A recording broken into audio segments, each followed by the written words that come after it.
Atlas Shrugged. This book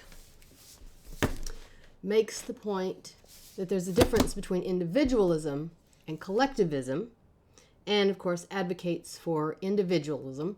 The idea that you have the responsibility for your life and you have the right to the products of your labor, and it's okay to make a profit, and in fact it is morally just to do so.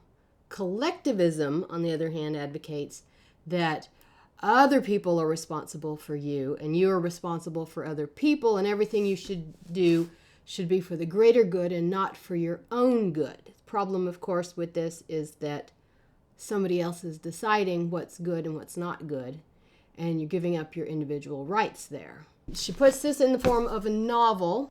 Dagny Taggart is vice president of operations of her family's railroad, and her brother is the president. But she's running the place because her brother is pretty worthless.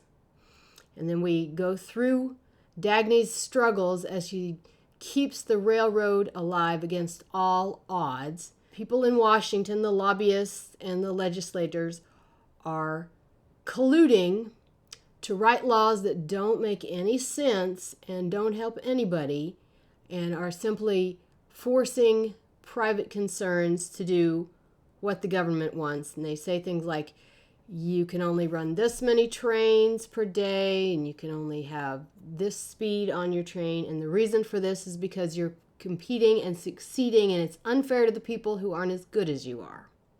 And she, of course, puts it in very stark terms to make it incredibly obvious. Her characters are sort of angry and brusque, but the points they make are so important, and you need to know that you are responsible for your own life.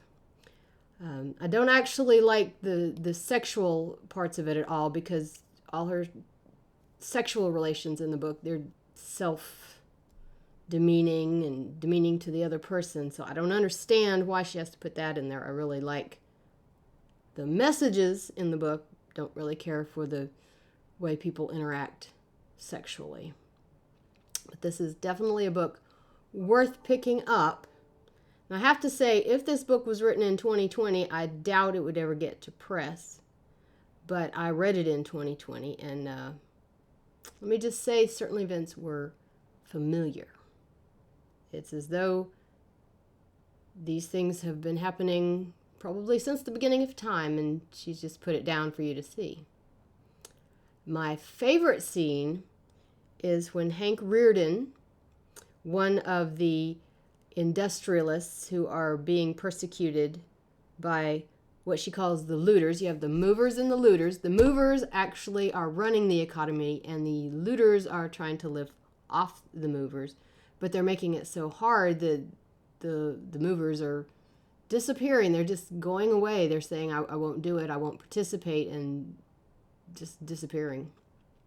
But Hank Reardon is on trial for breaking one of these laws that don't make sense. And he says, I'm not going to enter a plea because I'm on trial for something that's not unreasonable to do. I don't like your laws. Her second point is questioning the premise. When you come across something impossible that someone has done, you have to ask yourself, what was your premise? Why did you think it was impossible? Clearly it wasn't. Can you change your mind based on the facts?